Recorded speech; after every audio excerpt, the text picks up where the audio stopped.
Spirituality is like just about anything else in your life. Like in your life, when you're done with one thing, the next thing begins. Just like that. When you're done with everything, spiritual process begins.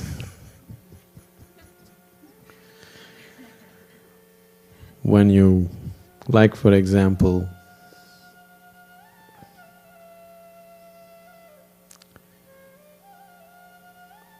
to come to the basics of life, spirituality is very much like sexuality. In the sense,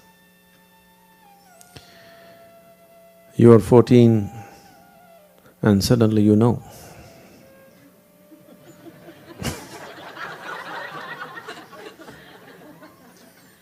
Suddenly all those little things that meant a world to you as a child, the teddy bear is in the dustbin, you know, the teddy bear goes to the trash can and all the childish games disappear.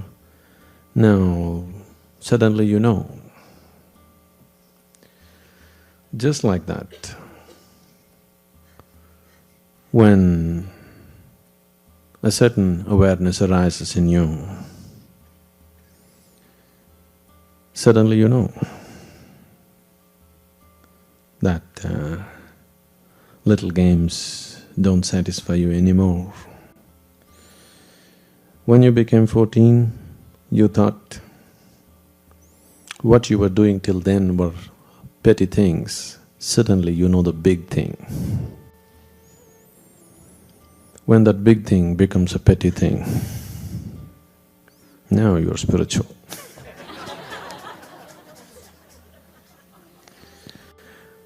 The so-called big things of life become petty things in your life.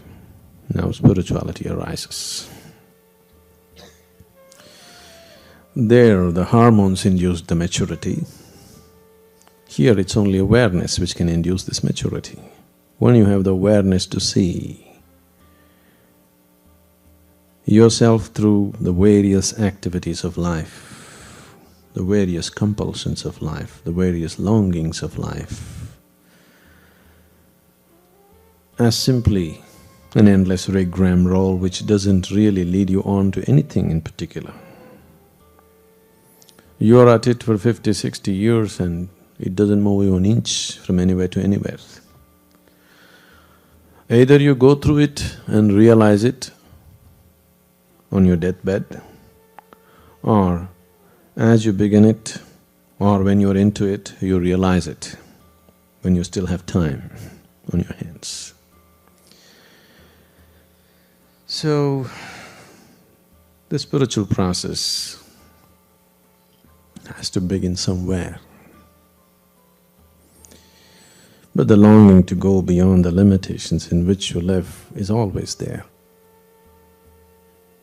Every little thing in our lives, when we are into it, it seems like it's everything, isn't it so? Every little thing in our lives. From eating what we want, to doing what we want, to relationships and all those things. When we are into it, it looks like it's the end-all of life. It means so much. If we raise a little above that and look at it, suddenly they all become such petty things, you even wonder, why the hell am I in this? So when this question begins to rise, why am I in all these little things stuck like this? Then the spiritual process has begun. Unfortunately for most people, they endure their spirituality unconsciously. I say endure because when you unconsciously seek the highest truth, it's going to put you through all kinds of nonsense in your life. You really have to have a great endurance because it'll put you through the You know everything, through a big breakfast to a shopping mall to marriage, through this and that and everything because you're unconsciously seeking some kind of fulfillment. After all, everybody is seeking fulfillment, isn't it? Either consciously or unconsciously is the only difference. When we say seeking the truth, see, truth is not a conclusion. Truth is not somewhere you go. It's not a destination. It is just a living experience. You cannot get to truth. You can never get to truth, but you can become truth. If you drop all your nonsense, you're truth. If you drop all your limitations, you are that. But you can never get there. It's not a conclusion, it's not a journey, it's not a destination to get to. It is just to become that. If you are willing to see life, experience life beyond all the limitations that you have gathered in the process of life, you are truth. Probably the English word truth creates a whole lot of misunderstanding, because if you talk about truth, you'll have to talk about untruth. So the English word truth doesn't really say it.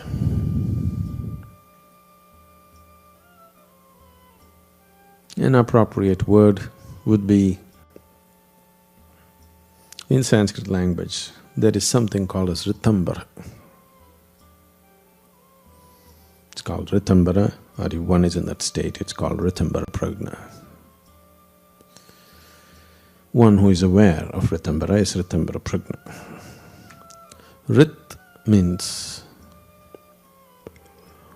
that which is the foundation of everything. The cosmic basis of life is Rit. Whatever nonsense you believe yourself to be, fundamentally your life, isn't it? Is everybody life? Okay.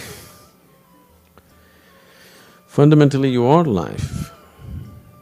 If your life, the basis of life must definitely be somewhere accessible to you, whether it's rooted here or in the sky or in somewhere else, somewhere it must be rooted to that, isn't it? Must be connected.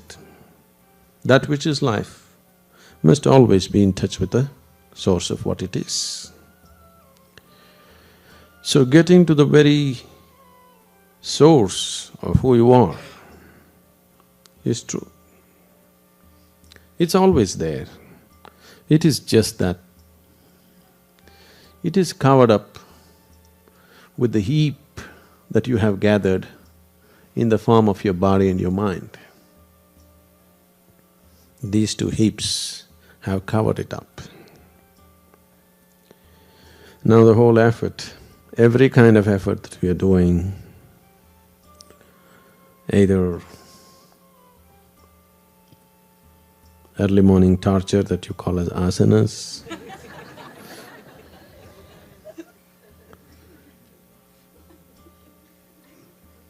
for those who have never bent their body, those who spent their life on the couch, asanas definitely look like torture, isn't it?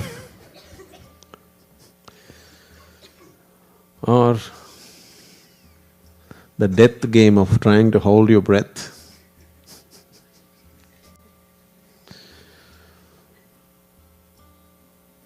Because holding your breath is death, isn't it? But people claim pranayams are life-enhancing.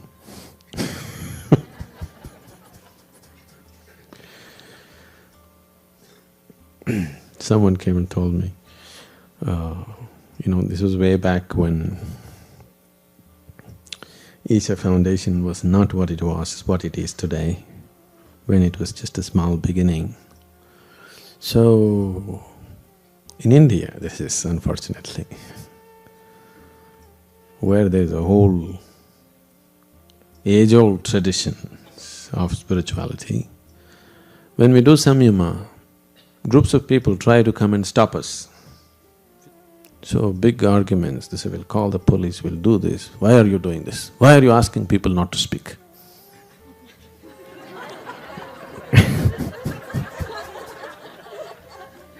You won't believe this is in India. So, one hotshot young man, God gave us mouth to speak. Why have you shut it up? I said, your God told you to blabber probably. My God told me to shut up so that he can do that speaking.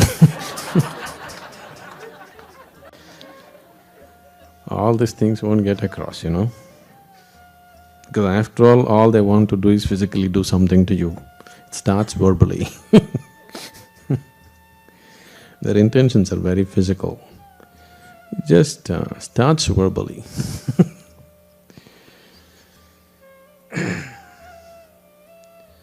So, this process of seeking the ultimate is so simple. At the same time, most human beings on the planet experience it as the most complex and impossible process, unfortunately. This is simply because what you're looking for is hidden within you. When I say you, I mean the things that you're identified with right now. In your own body, in your own mind, in your own whatever you experience as myself right now. And all that you have gathered in the form of body or in the form of mind always is focused on the outward. Your body is 100% outward, look at this. We've been going through this even in the basic introductories and things like that. Your five sense organs, which is the means through which you experience, are always outward bound, isn't it? You can see what is outside, you can't see what's inside. You can hear what is outside, you can't hear what is inside. You can sense and touch what is outside, you can't touch what is inside. So it is all outward bound. The same is true with your mind. Your mind is equipped only to go out. It is not equipped to go in.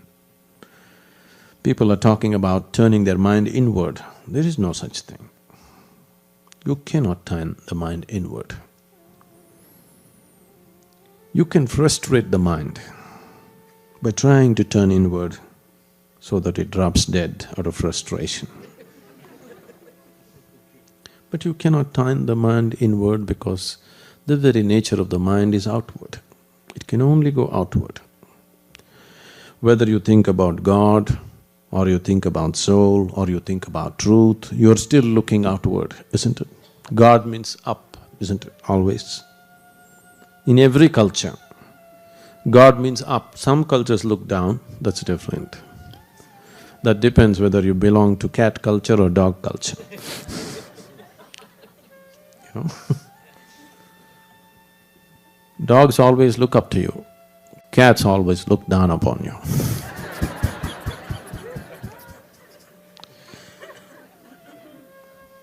You feed a dog, it looks up to you with gratitude. You feed a cat, it looks down upon you with great disdain. This is what you eat? Okay.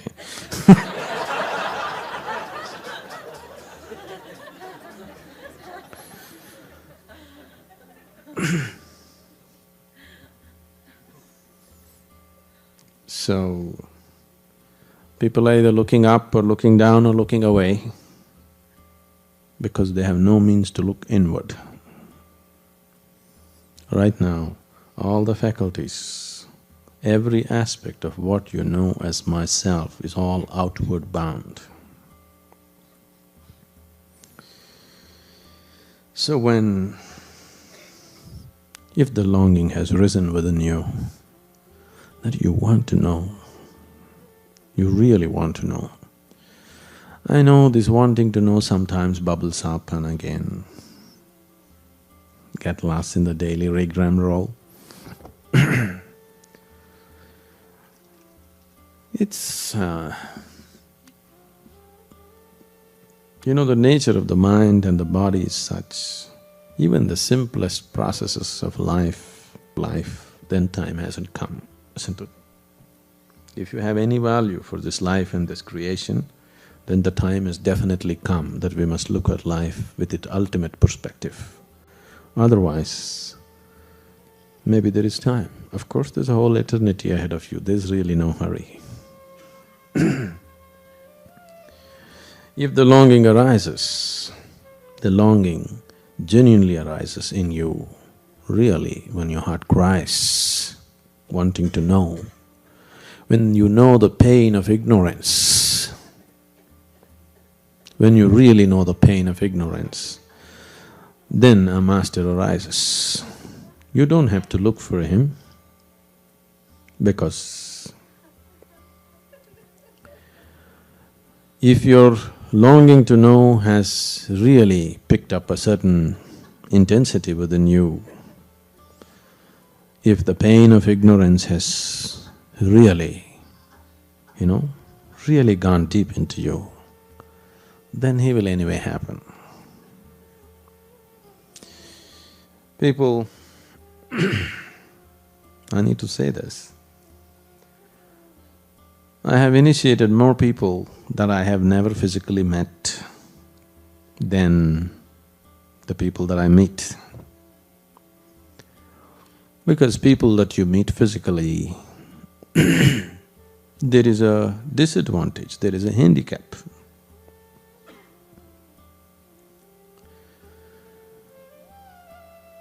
When you… handicap is, the other person is also a person like you. He has a body like you, he eats like you, he speaks like you. This is a disadvantage, because you can't help judging him, you can't help being protective about yourself, you can't help all those things, the usual things that when you meet a person or people around you. So you are starting with a handicap. This has always happened. Unfortunately, this has always happened. Most of the time, it's only after many spiritual masters, after they have left, the methods and the processes and the teachings picked up momentum. When they were there, very rarely it picked up momentum. Most of the time, only after they left. Because suddenly you don't have to battle with his personality anymore. Dead people are always convenient.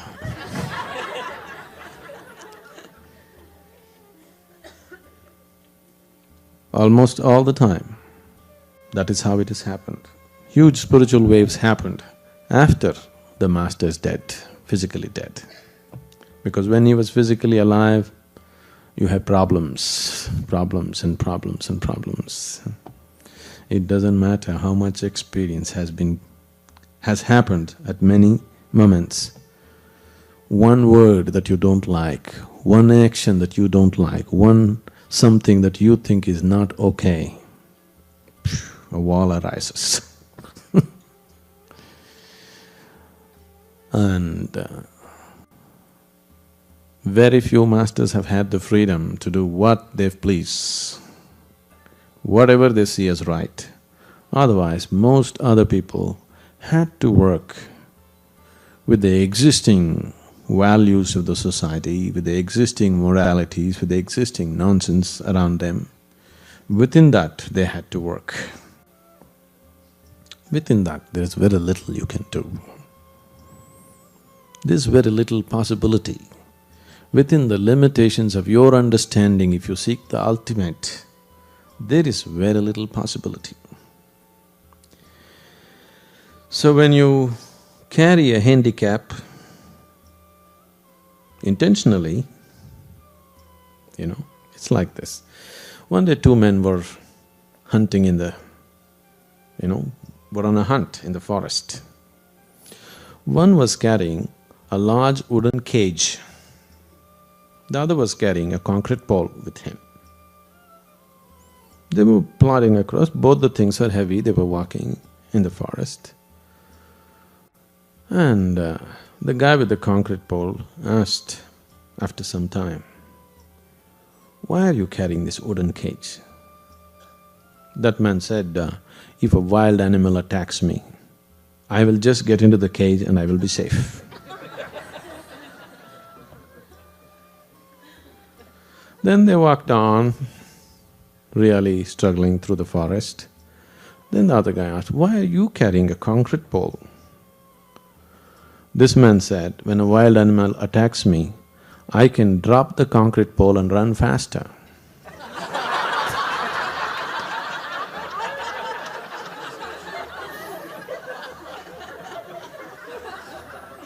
So,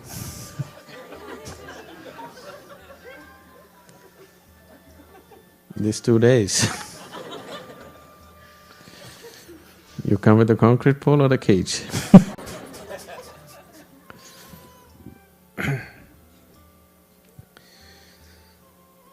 People drag their feet for many reasons.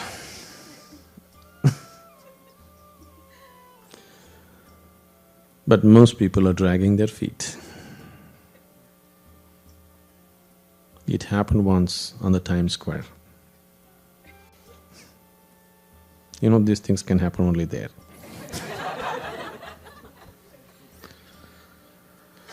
One man was walking with his right foot dragging.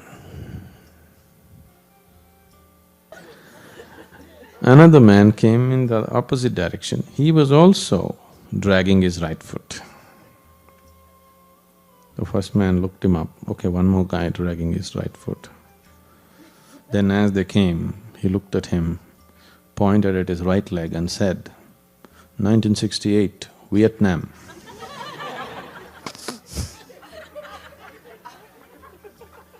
The other man pointed at his right leg and said, "Dog shit, 20 feet away."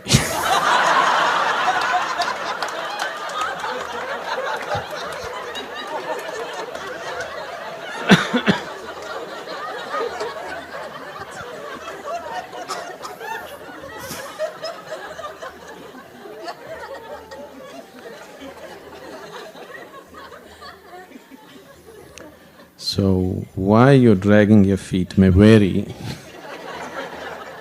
but when you're dragging your feet, you don't walk, you don't reach where you have to reach. Like just now somebody was telling me, someone wants to jump into the spiritual path 100% by taking a certain step. Oh, but this person is only 18, is it not too early? Can't this person do it after 2 years? Oh, in 2 years so much calamity can happen, when you're 18 to 20, how many calamities happened? In 2 years' time you can get so lost that there may be no recovery. Yes, 2 years, 2 days people can get lost. 2 hours people can get lost, isn't it? When the longing has come, if you think 2 more years or 2 more days or 2 more hours, it's gone. It's simply gone. Whatever you choose, when you're aware, alert, not entangled, when your intelligence is functioning with some sense of clarity, that's what you should go after in your life. When you're embroiled in something, when you're involved and entangled in something, your mind, your body and everything around you says something else. That's not the point. And the nature of your mind is every day it says different things, isn't it so? Because what you call as your mind has nothing to do with you. It is an accumulation that you gathered from outside. Because you gathered it in so many bits and pieces, it speaks in bits and pieces. Please see, in most minds, I would say 99.9% of the minds in the world can only speak sense in bits. Continuous dialogue is always absolute nonsense that they're talking, isn't it so? Yes? What goes on continuously in your mind is something that's happening because you're deeply entangled with something. Only in bits and pieces there are moments of sense. Because what you have gathered is from outside, and the process of gathering was always in bits and pieces. To integrate it into one whole, how much ever you try, there is no such thing. If you allow it to part, if you learn how to keep it aside, then there is a continuous stream of sense flowing from beneath the mind, from beyond the mind. But from the mind, continuous sense can never come. It can only come in bits and pieces, in flashes. These flashes can be inspiration, but can never be guidance. One flash here and there can just be an inspiration, but never a guidance. You can never depend on a light which is just on and off here and there and try to walk somewhere, isn't it? If it's on, then you could walk.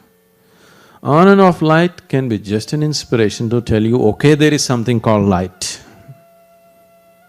But that light is no good, won't make a good torchlight for you, which just goes on and off at its own will, isn't it? It just tells you there is something called light, it's worth pursuing it. That's all. It cannot be a guidance, it can only be an inspiration. Sadhguruji, what's the difference between mental awareness and… awareness and mental sharpness? Can you give us some examples?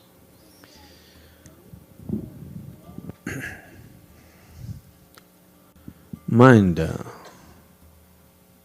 is incapable of being aware. It's only because of the mind you have become unaware. It's only the activity of the mind which has brought unawareness into you. So the question of mind and awareness together doesn't arise.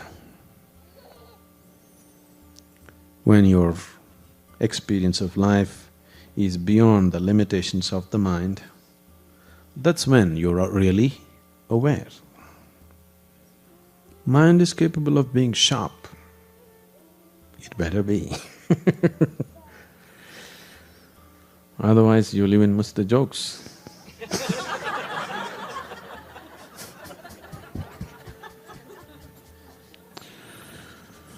When you miss the joke, you become the joke, isn't it?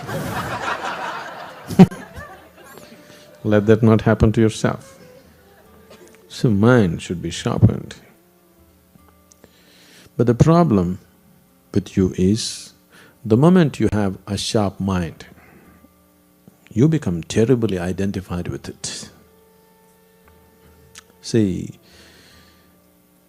if you have a no good body, you would think of bodilessness.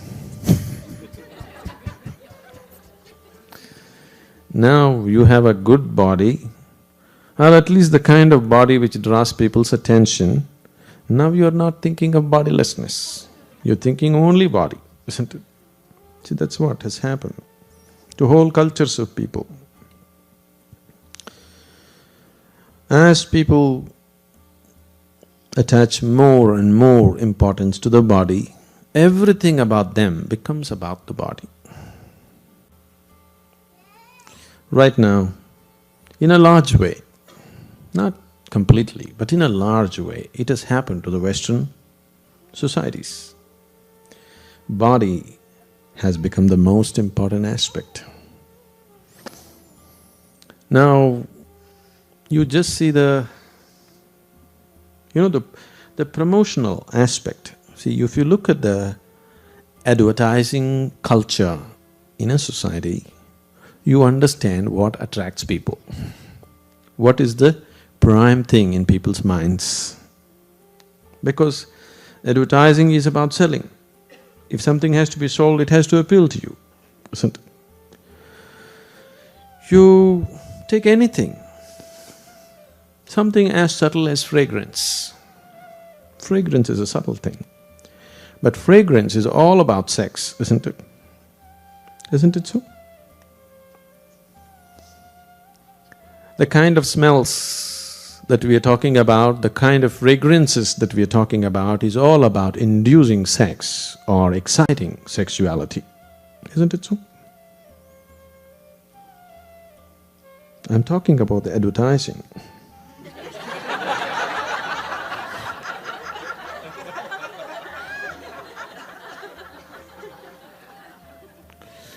I know, maybe you just came from the Black Forest yesterday.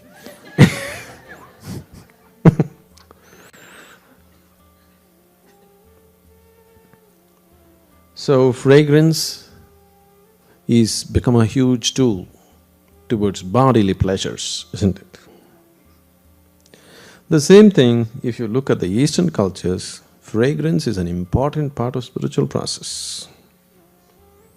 Any temple, any prayer house, any puja room, any little shrine, there is a certain kind of fragrance which is not at all about the body. Just the simple aspect of using smells, if you look at it culturally, where people are oriented, either towards the body or beyond the body, it's right there. This is so with everything. Take music. Today the modern music is… on that stage they're doing everything a man and woman can do in vertical postures. With clothes on, of course. Isn't it so? It's no more about anything, it's all about physical body, isn't it? If you can sing well, you're no more a musician. You must be able to gyrate. Yes or no? So, this kind of trend, I'm not saying everything, but the major trend, I'm just using it as examples. It's not branding anybody anything.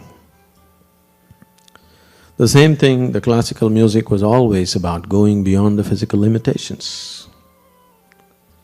When I was just mentioning some time ago, Ritambara means that which is the very source of cosmos. Rit means the foundation of the cosmos. So that which is the foundation of the cosmos includes both bad and good, or it has no distinction as to what is bad and good. It's just seeing creation as creation. It is not seeing anything as ugly or beautiful. It is not seeing anything as good or bad. It is not seeing anything as God or devil. It is seeing just everything the way it is. That's awareness. Mind can only function with discretion, otherwise mind is useless. Mind as a faculty is useful to you only because it can discriminate between what is good and what is bad, what is right and what is wrong, isn't it? Otherwise, what good is your mind? Your mind is no good. So mind is like a knife. If you have a knife, you better have a sharp knife. Somebody told you a sharp knife is dangerous, so you carry a blunt knife, then it's no good. Yes, a sharp knife is dangerous. If you walk into somebody, you may kill or you may do something to yourself, possible.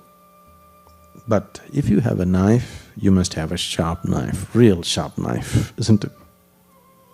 Because when you want to use it as a knife, it must be sharp, otherwise it will not perform its functions the way it should. But sharp knife can only cut, cannot put things together, isn't it? Sharp knife can only divide, sharp knives cannot unite. So it is not a tool for yoga. Yoga means union. Yoga means to make everything into one. You can't make everything into one by cutting it into pieces. The more and more you use it, the more and more pieces you have in your life. This is what has happened to the intellectual people of the world. They are more confused and more lost than anybody. People with blunter knives are living lives little more peacefully and joyfully. Yes? People with sharp knives are totally lost in the world simply because they don't know where to use it and where not to use it. They use it on everything because they're so identified with the sharpness of their knife that they just about anything that they give, they use it. People are using it on their gurus also, isn't it? It doesn't work, but they use it. They want to dissect him also and see what's right, what's wrong about him. It's no use, but people do it. The more they use it, the more they'll feel lost. Because the more you use your knife, the smaller and smaller pieces the world will become. And suddenly, there is no place to stand on because everything has become such a minute particle. So awareness, if you move into your awareness, you explode into the oneness of the existence. If you move into the mind, you move into the discretion of splitting the world into pieces. So these two things are completely different.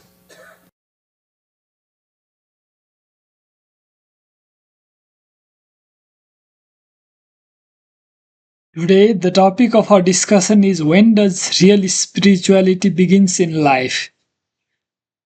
Real spirituality does not begin on a particular date. It does not begin with a ritual, a ceremony, a new belief, or a change of clothing. It begins quietly, invisibly. Within the human heart, it begins the moment a person turns inward and asks a sincere question: who am I really? What is the truth? What is the purpose of my life? That turning, that shift from living mechanically to living consciously is the true beginning of spirituality. Let us explore deeply when real spirituality begins in life. Spirituality begins when suffering breaks illusion. For many people, spirituality begins when life does not go as planned. A loss, a heartbreak, a failure, illness, loneliness, an unexpected crisis. When everything is comfortable, the mind rarely questions deeply. But when suffering comes, the illusion we built around ourselves begin to crack. That is why when great spiritual awakening often follow intense suffering. Gautama Buddha begins his spiritual quest after encountering old age, sickness, and death. Lao Tzu entered a spiritual crisis after achieving fame and success. Eckhart Tolle experienced awakening after deep depression. Suffering forces the mind to ask, is this all there is?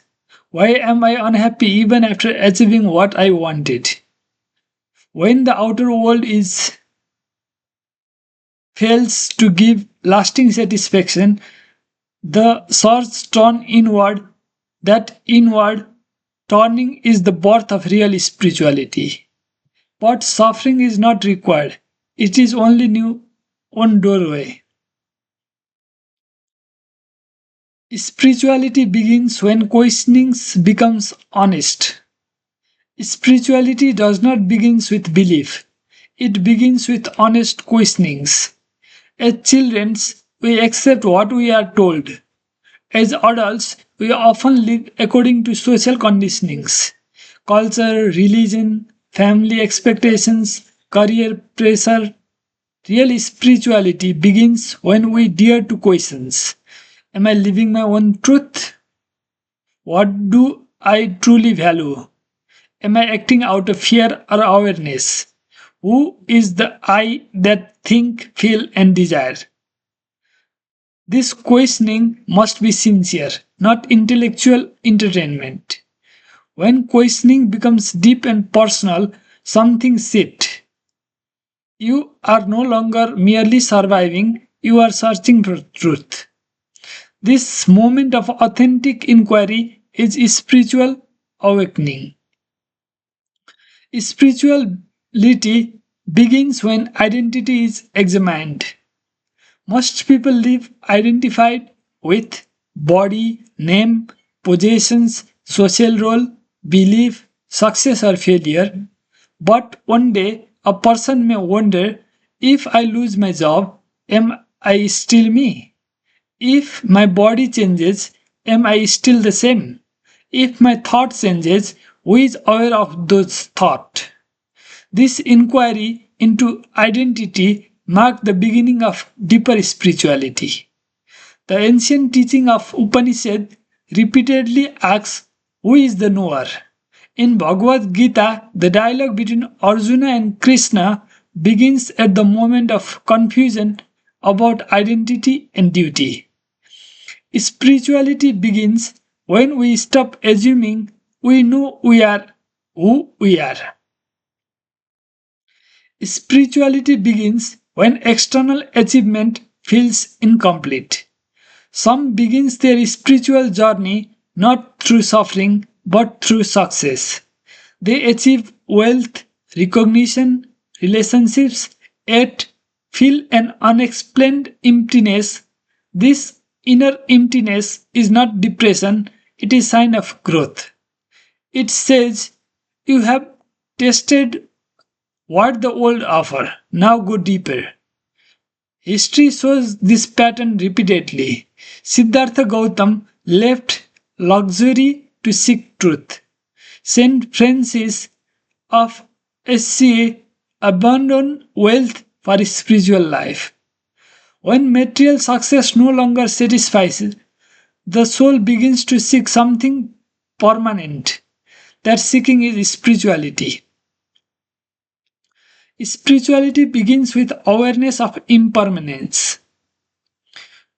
A powerful trigger for spiritual awakening is the realization that everything changes. Youth fades, relationship change, health fluctuates, loved one dies, time passes quickly. The recognition of impermanence can produce fear or wisdom. When one sees deeply that nothing external is permanent, the searching for something timeless begins. This insight is central in the teaching of many contemplative traditions. Spirituality begins when we ask, is there something in me that does not change? Spirituality begins when responsibility replaces blame. Before awakening, the mind blames society, parents, government, partner, or destiny, but at some points a mature shift happens. Instead of asking, why is this happening to me, we begin to ask, what can I learn from this? When responsibility replaces blame, growth begins. Real spirituality is not escape from life, it is deeply responsibility for one's inner state. This inner shift from victimhood to awareness mark a true beginning. Spirituality begins with stillness. Sometimes spirituality begins not through crisis but through silence. A person may sit quietly, watching breath, nature, or simply resting in awareness.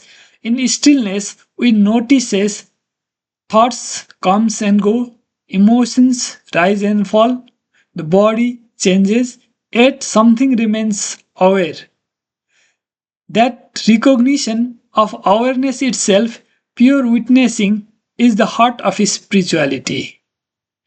The teacher of Ramanujan Maharishi emphasized this simple inquiry: who am I? When attention turns towards the observer rather than the observed, spirituality begins. Spirituality begins with when love expands beyond self. Another doorway is love. When love expands beyond personal gain, beyond possessions, control, or dependency, it becomes spiritual. A mother's selfless care, a stranger helping without recognition, a person forgiving deeply, such moments reveals that our nature is not purely selfish.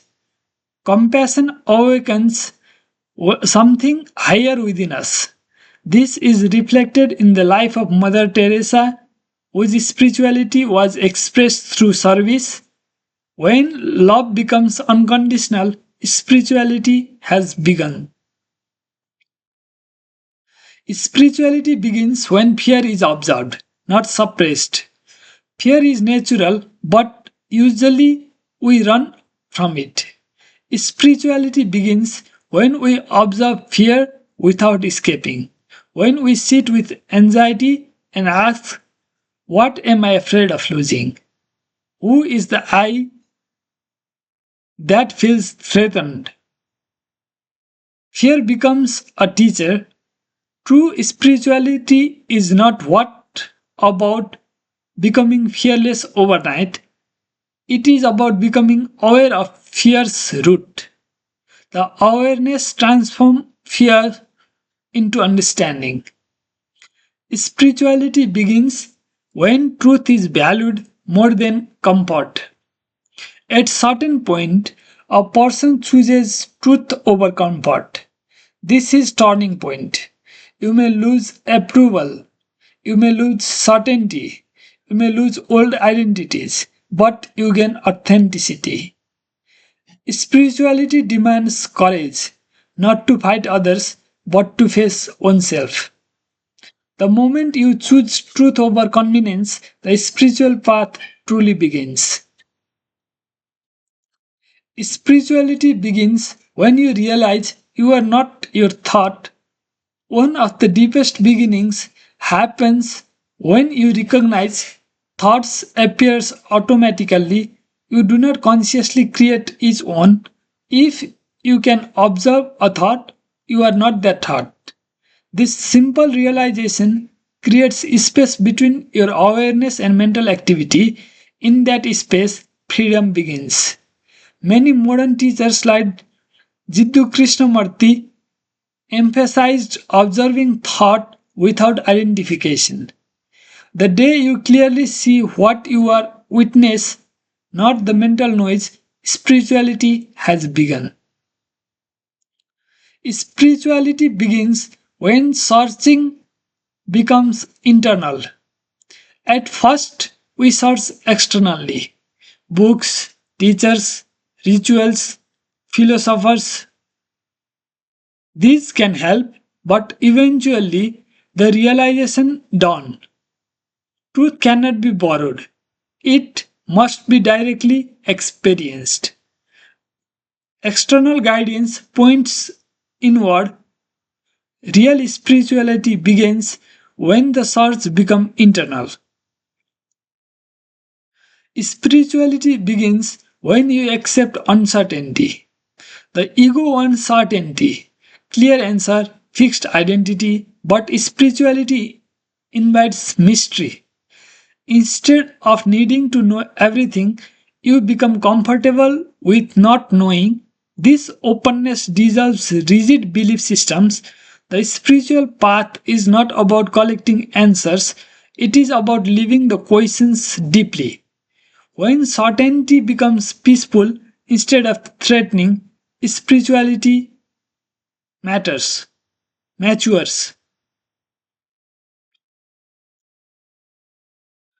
Spirituality begins when daily life becomes practice. Many people think spirituality begins in temple, monasteries or ashrams, but really spirituality begins in daily life.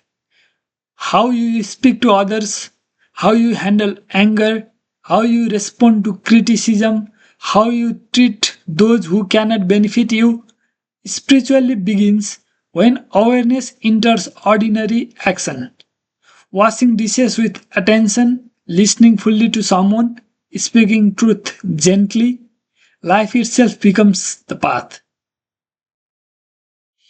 Spirituality begins when ego is seen clearly. Ego is not evil, it is functional identity, but when ego becomes unconscious, it creates suffering. Spirituality begins when we notice the need to be right, the need to be superior, the need for constant validation, the fear of being insignificant, seeing ego without condemning it in a profound step. When ego is observed, it loosens. Spirituality begins in this moment. Ultimately, spirituality does not begin in the past or future, it begins now. Not when you finish reading many books, not when you retire, not when you travel to sacred place. It begins the moment you fully become present. Right now, if you observe your breath, your thoughts, your feelings without judgment, spirituality has already begun.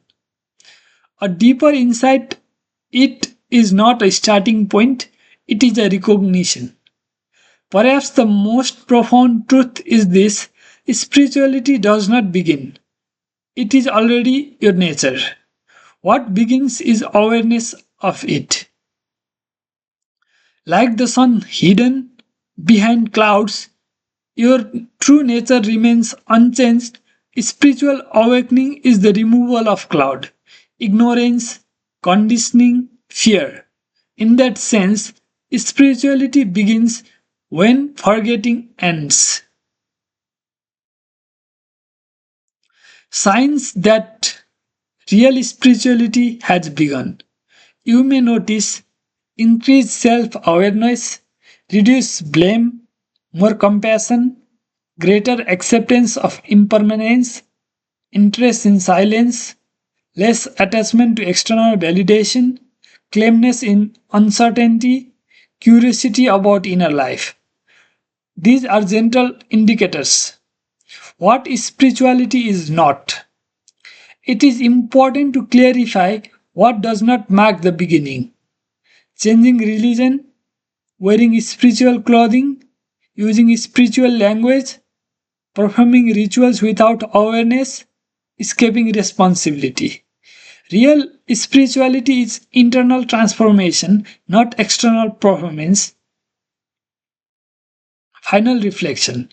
Real spirituality begins the moment life becomes more than survival and success.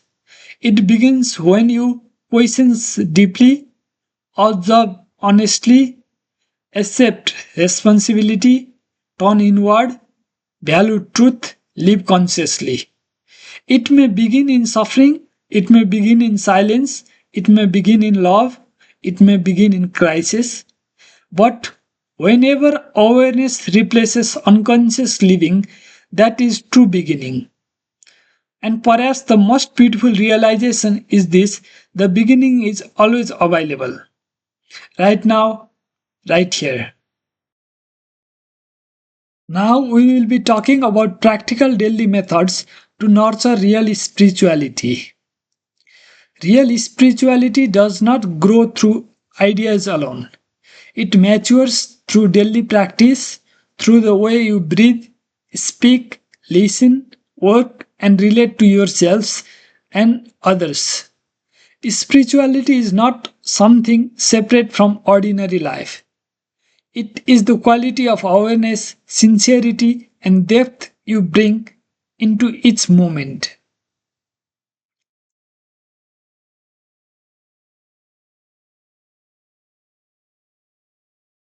Begin the day with conscious awakening. The first few minutes after waking up are powerful. Before touching your phone or thinking about tasks, pause. Notice your breath, feel your body, observe the mind without engaging in it. Ask quietly, how do I want to live today? What quality do I want to embody? Patience, compassion, awareness. This simple pause shifts you from mechanical living to conscious living. In many traditions, morning awareness is considered sacred. The teaching of many traditions emphasize beginning the day with mindful breathing to ground the mind before activity begins. Spirituality grows when you start the day and awake rather than reactive. Practice daily silence. Even 10-20 minutes of daily silence can transform your inner life. Silence does not mean suppressing thought, it means observing them. Sit comfortably, watch your breath, let thoughts arise and pass, do not judge. The great sage Ramanujan Maharshi encouraged silent self inquiry as the direct path to inner clarity. Silence allows you to see how restless the mind is, how emotions shift, how awareness remains steady beneath it all. Without silence, spirituality remains theoretical. Self inquiry asks, who am I? Daily self inquiry deepens awareness beyond identity.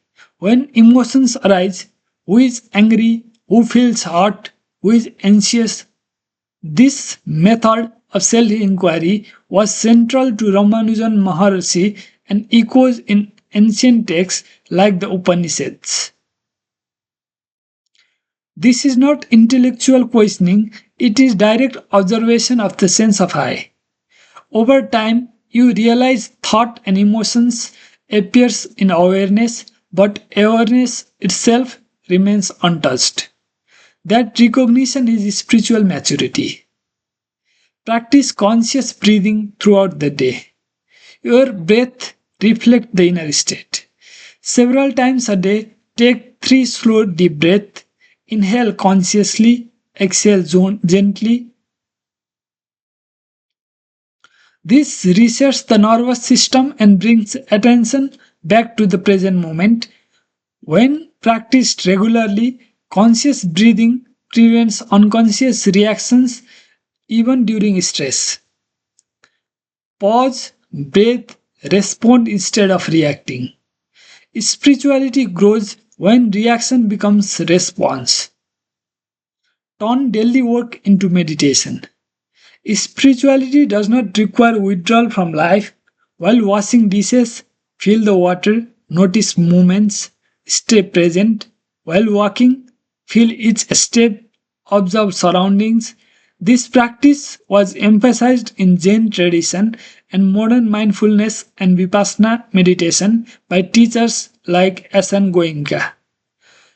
Ordinary activity becomes sacred when awareness is present. Speak with awareness. Speech reveals inner maturity. Before speaking, ask, is it true? Is it necessary? Is it kind?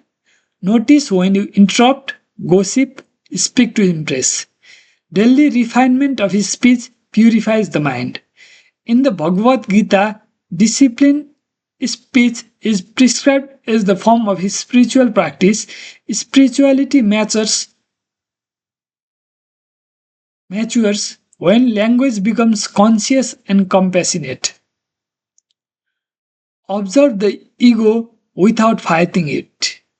The ego seeks validation, superiority, control, recognition. Rather than suppressing ego, observe it.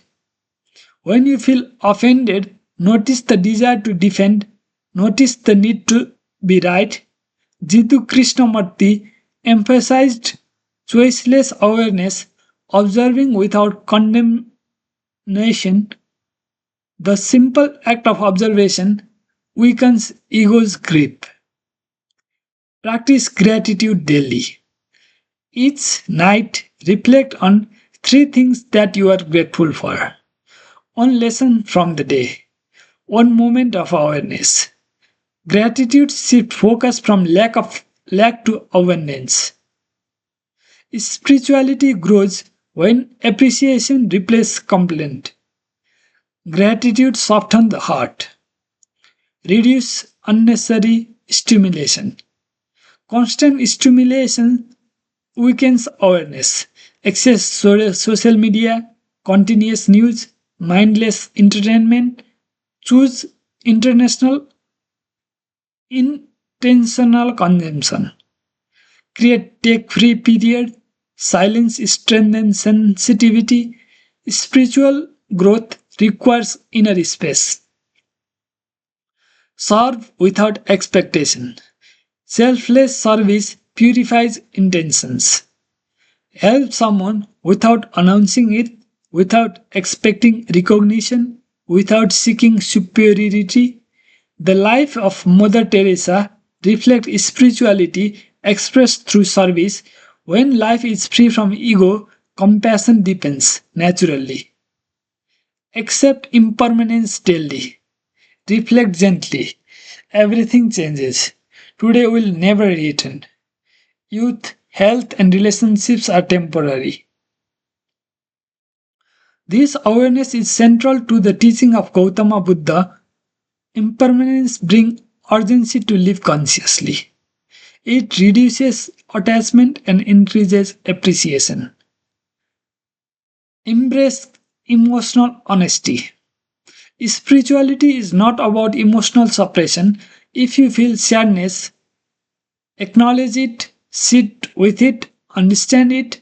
If you feel anger, observe it, identify its roots, avoid spiritual bypassing, pretending to be peaceful while unresolved emotions remain. True spirituality integrates human experiences. Cultivate compassion. Daily practice. Imagine others carrying invisible struggles. Respond gently. Listen fully. Compassion expands identity beyond self centeredness.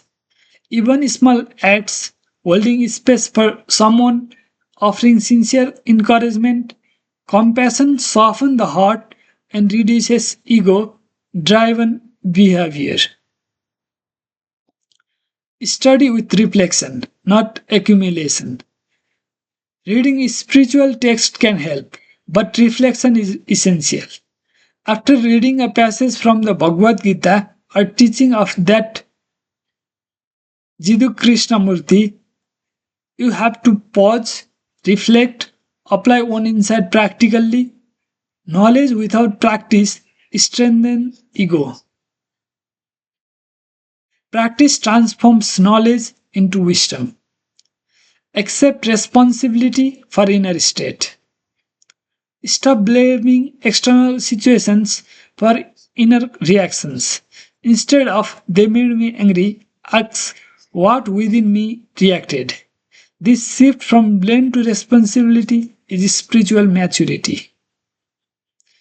Forgive consciously. Holding resentment binds you to the past. Forgiveness does not mean approving harm, it means releasing internal poison. Daily reflection. Whom am I holding resentment towards? Can I begin letting go? Forgiveness lightens consciousness. Practice evening self reflection. Before sleep, review your day. Where are you unconscious? Where were you aware? What triggered you? Do not judge, just observe. Gradually, awareness increases the next day. This simply or nightly reflection strengthens growth. Cultivate patience. Impatience reveals attachment to outcomes. When delayed, observe irritation, breathe, accept. Patience is not weakness, it is inner stability. Spirituality matters when urgency relaxes. Balance solitude and relationship. Too much isolation creates avoidance. Too much social activity creates distraction. Spend daily time alone, even briefly, to reconnect inwardly. Healthy solitude depends awareness. Live with intention. Before major decision, ask, does this align with my values? Am I acting from fear or clarity? Does this expand or contract my consciousness? International intentional living replaces impulsive living. Practice non-attachment in small ways. Occasionally, let someone else win the argument, accept criticism calmly, give away something valuable. A small act of non-attachment strengthens freedom. Attachment creates suffering. Develop body awareness. The body reflects mental state. Practice gentle stretching, yoga, mindful walking. Notice tension pattern. Release them consciously. Spirituality includes embodiment, not escape from the body. Observe desire without immediate action. When desire arises, pause, watch it, notice its intensity. You may still act, but not automatically. Freedom lies in the space between impulse and action. Embrace simplicity. Simplify possessions. Simplify schedule. Simplify commitments. Clutter outside reflects clutter inside. Simplicity supports clarity. Stay curious about yourself. Spiritual growth is ongoing. Remain curious. Why did I react? What belief drives the fear? What am I avoiding? Curiosity replaces the judgment. Protect inner energy. Avoid constant negativity. Choose uplifting environment. Limit draining conversations. Spirituality requires conscious boundaries. Integrate spirituality into relationships. Use relationships as mirror. Notice triggers, expectations, attachment patterns. Relationships reveal unconscious areas. Growth accelerates when relationships becomes practice filled. Accept life as a teacher. Every event becomes instruction. Failure teaches humility. Success teaches detachment. Loss teaches impermanence. Conflict teaches patience. When life becomes teacher, spirituality deepens naturally. Remember mortality. Reflect occasionally. If today were my last day, how would I live? Mortality awareness sharpen priorities. It removes tribal conflicts. It strengthens authenticity. Return to the present moment repeatedly. The ultimate daily method, return to now. The present moment is only place awareness exists. Whenever lost is thought, notice, return, begin again. Spirituality is not perfection, it is repeated returning. Final insight. Real spirituality is not dramatic, it grows quietly in pauses, in honesty, in kindness, in observation. It is less about becoming extraordinary and more about becoming authentic. It is also less about becoming special and more about becoming extraordinary. You do not need to escape life to be spiritual. You need to enter it fully, consciously. If practice consistency, this daily method transforms not only the mind but your entire way of being. Note that these are our personal reflection on the topic discussed today and not the definite conclusion of what Sadhguru shared us today. Please keep them separate and thank you for watching. Have a nice time.